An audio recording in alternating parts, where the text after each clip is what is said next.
Joy Viloria. Ella es diseñadora UX UI, estudiante de diseño gráfico, apasionada por combinar el diseño con la ciencia de datos. Joy nos va a mostrar cómo estas dos disciplinas, que a veces parecen mundos opuestos, pueden unirse para crear experiencias más humanas, precisas y sorprendentes. Por favor, un fuerte aplauso para ella.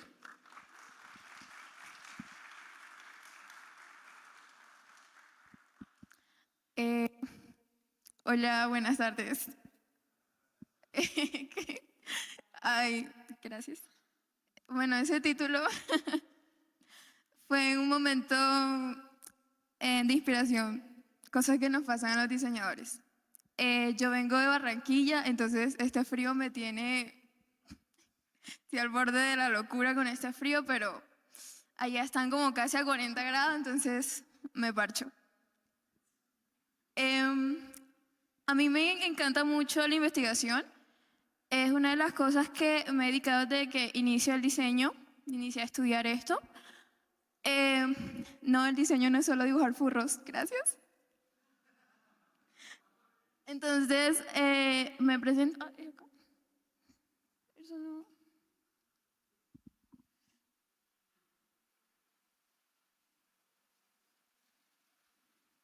Ay, bueno, problemas técnicos. Ya. Acá no. Ya. Bueno, la idea del salado no tiene descanso. O sea, acá. ¿No? Okay. Hola, soy Joy. Soy una diseñadora gráfica en formación con énfasis en UX UI. Me gusta y pues estamos lo más cercano a la tecnología.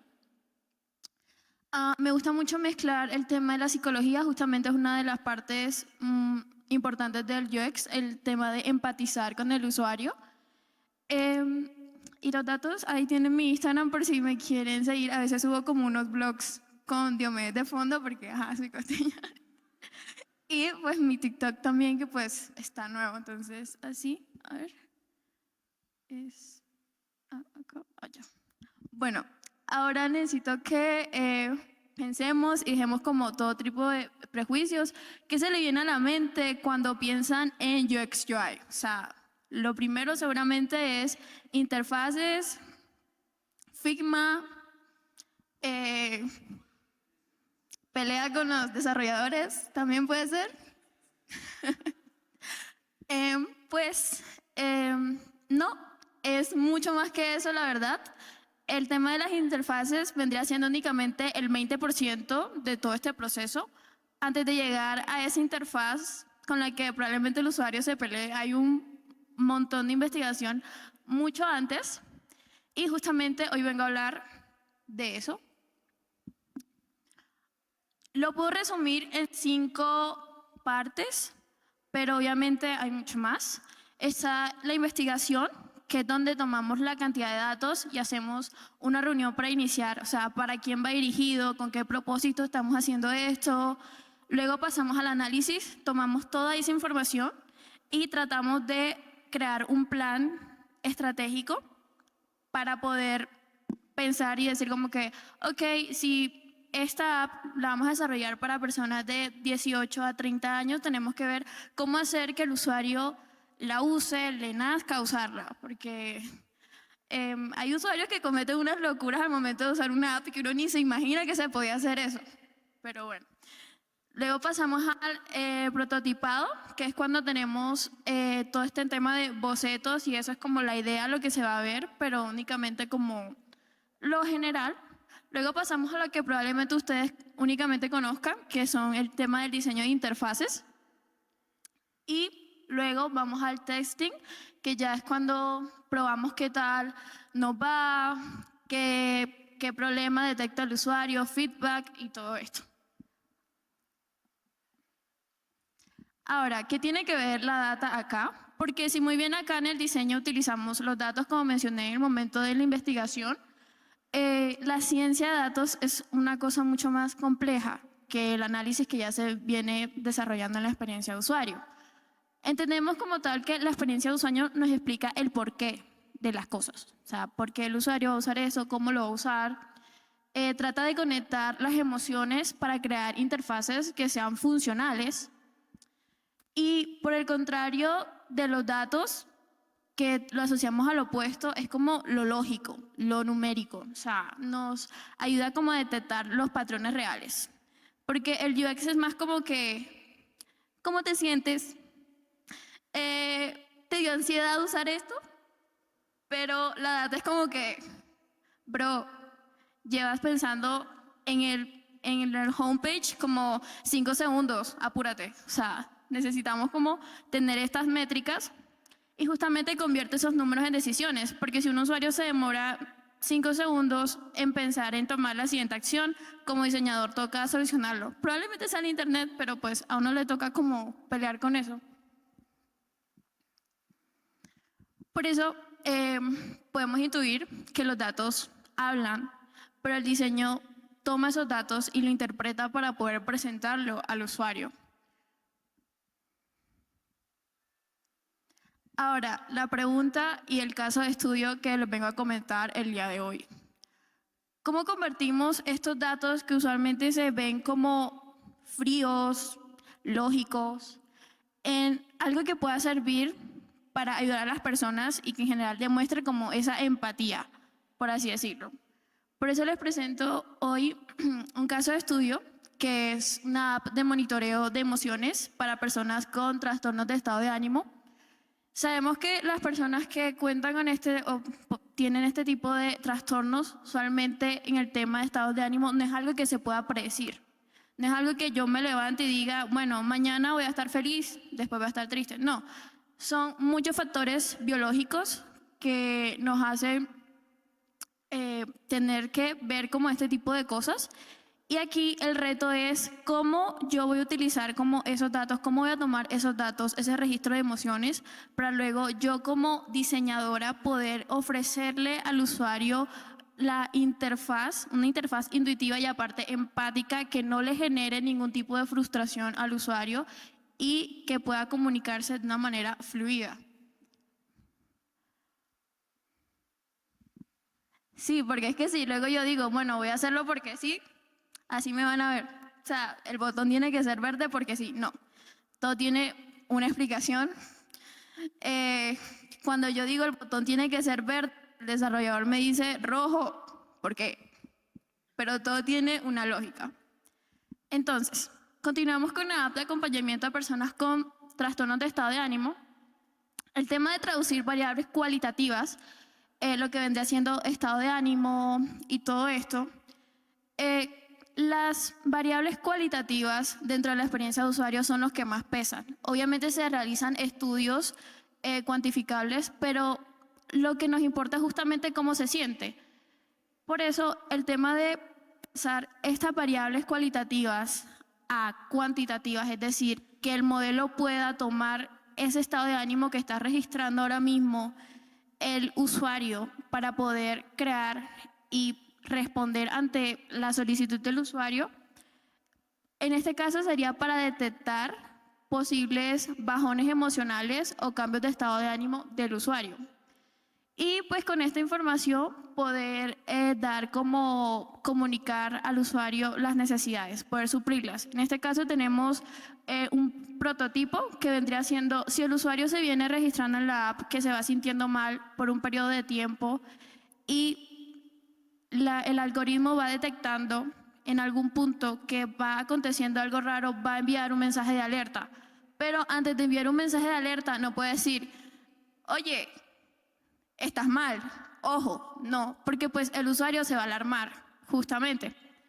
Entonces, lo que podemos hacer es tratar de suavizar eso. Como hemos notado que estás un poco decaído, sucede algo, necesitas hablar con red de ayuda, necesitas escribir en tu journal o ese tipo de cosas. Hay que separarnos, desligarnos de eso de únicamente avisar, sino que pues tratar de endulzar un poco eso para que no se sienta tan invasivo. Justamente uno de pues todo este tipo de procesos no es tan sencillo, la verdad, porque cada persona es diferente. Y sobre todo con estos temas que son mucho más complejos. Por eso, dentro de la investigación de usuario, los diseñadores tienen que entender un montón de temas. En este caso sería la psicología. De hecho, está muy ligado a la psicología.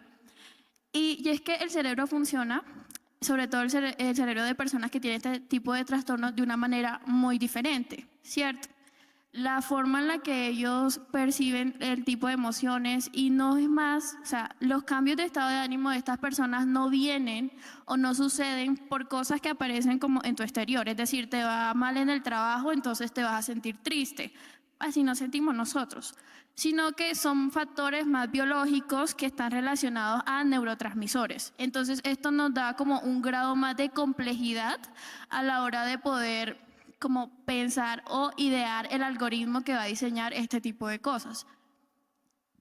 Entonces, lo importante es como tratar de leer como estos patrones externos, o sea, lo que el usuario está registrando en la app, cómo se está sintiendo, cuántas horas de sueño lleva, si ha salido, si no ha salido de su casa, para inferir en posibles desbalances, conociendo el historial biológico, bioquímico de la persona en general. Esto ya es más neurociencia, pero aquí aprendemos de todo.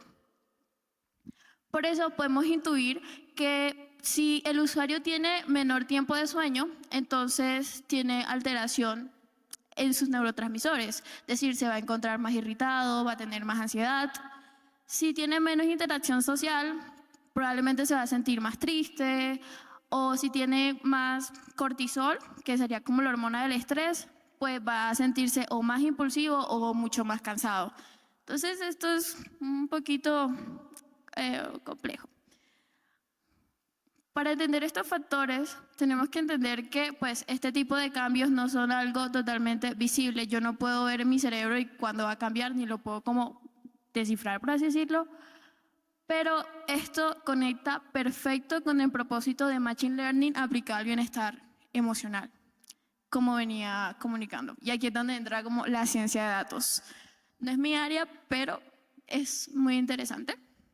Entonces podemos decir que un algoritmo puede detectar un patrón, pero el diseño define cómo responder a ese patrón. El algoritmo me puede decir a mí, bueno, mira, tú te estás sintiendo triste toda una semana, pero yo como diseñadora tengo que buscar la forma de comunicarle eso pues al usuario. Y de ahí nace una herramienta que realmente puede prevenir, acompañar y sanar. Como estas personas no cuentan o pues es algo netamente biológico, no saben cuándo va a suceder la próxima recaída y puede afectar su calidad de vida. La idea de esto es que puedan sentirse o puedan tener como una idea de cuándo va a pasar para poder acompañar sus rutinas. Porque pues obviamente vas a tener días donde vas a querer hacer mucho, vas a querer hacer poco y siempre es bueno como tener por ahí a la mano, así como el clima, para saber si llevas el paraguas o no. En Barranquilla eso no pasa, pero bueno. Aquí hablamos de generación de lenguaje natural, que se usa sobre todo para utilizar estructuras de texto y pasar los datos cuantitativos para que la máquina lo pueda leer. Entonces lo que hacemos es justamente eso, cuantificar lo cualitativo. O sea, convertir las experiencias humanas que el usuario está registrando en valores numéricos que conserven el sentido emocional, es decir, por escalas. Acá hay una tabla donde registré las variables UX que en este caso existen dentro de la app y sería como estado de ánimo, horas de sueño, los pensamientos intrusivos que de pronto registre la persona, las interacciones sociales, el tipo de dato que es, cómo se mide, es decir, qué escala se usa. Estos datos también pueden tomarse por medio de smartwatch, todo esto. Son cosas, digamos, no tan certeras, pero igual sirve para alimentar como tal la máquina. Y pues se da un ejemplo de cuantificaciones, por ejemplo, del 1 estoy muy deprimido y del 5 estoy muy eufórico, porque justamente en este tipo como de trastornos no existe el hecho de sentirte normal, sino que pasas de un episodio a otro, estar muy deprimido o estar eufórico. Luego podemos combinar estos datos para informar y asignar valores que luego va a responder la interfaz. Porque el modelo como tal no va a adivinar el usuario cómo se está sintiendo ni cómo se va a sentir, sino que aprende de los datos anteriores, es decir, de todo lo que va llevando el usuario, todo lo que ha ido registrando para poder predecir en un futuro porque yo me puedo sentir triste de maneras diferentes, pero pues otra persona se puede sentir triste de maneras diferentes. De pronto mi forma de sentirme triste es no querer levantarme de mi cama y la otra persona puede ser no comer. Entonces el algoritmo tiene que ir tomando como esos datos para poder ir intuyendo al momento de que la persona lo va registrando ya y tener como... Esto creo que es algo muy común ya en apps, pero es que cuando son temas de personas, va ligado a temas químicos, ya suele ser un poquito más complicado y son cosas que hay que tocar como con pinzas. Por eso aprender qué combinación de variables suele aparecer antes de un cambio, luego comparar los datos nuevos del usuario con los patrones que ya tenían registrados y luego si ve señales parecidas, pues enviar la alerta empática que ya venía contando hace tiempo.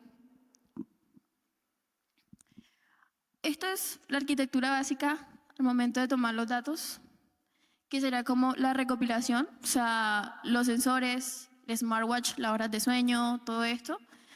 Y los autoinformes del usuario, que el usuario pueda entrar y registrarlo como si fuera un diario, un journal.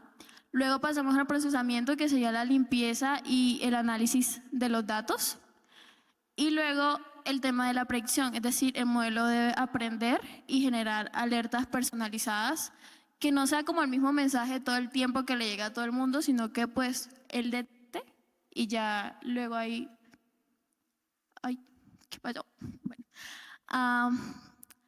En general todo se conecta, usualmente a los de diseño nos tienen aislados de la tecnología, pero no, todo se conecta. El diseño UX define en este caso qué datos son relevantes y cómo se recogen sin invadir la privacidad del usuario, que es una de las cosas mucho más importantes. Por eso cuando yo le comenté a mi amiga que iba a realizar como esta charla, yo le dije no, experiencia de usuario y datos, me dijo, ¿qué arroz con mango es ese? Y pues acá surgió todo.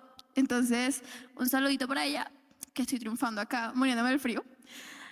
Y pues si tienen dudas sobre la fuente, Miami me lo confirmó, pues me pueden escribir a mi Instagram, donde tengo todo un documento. Acá abajo también dice American Psychological Human Consent Data. Sí, bueno, eso. Tengo todo un drive para que puedan leer un poco. Es súper interesante este tema y cómo combinar como dos mundos como muy opuestos para crear algo que pueda ayudar a las personas, ¿cierto? Pues es muy chévere. Entonces les agradezco mucho la oportunidad acá. Yo me siento como si estuviera infiltrada, yo veo a todo el mundo ingeniero, yo acá. Pero bueno, gracias por el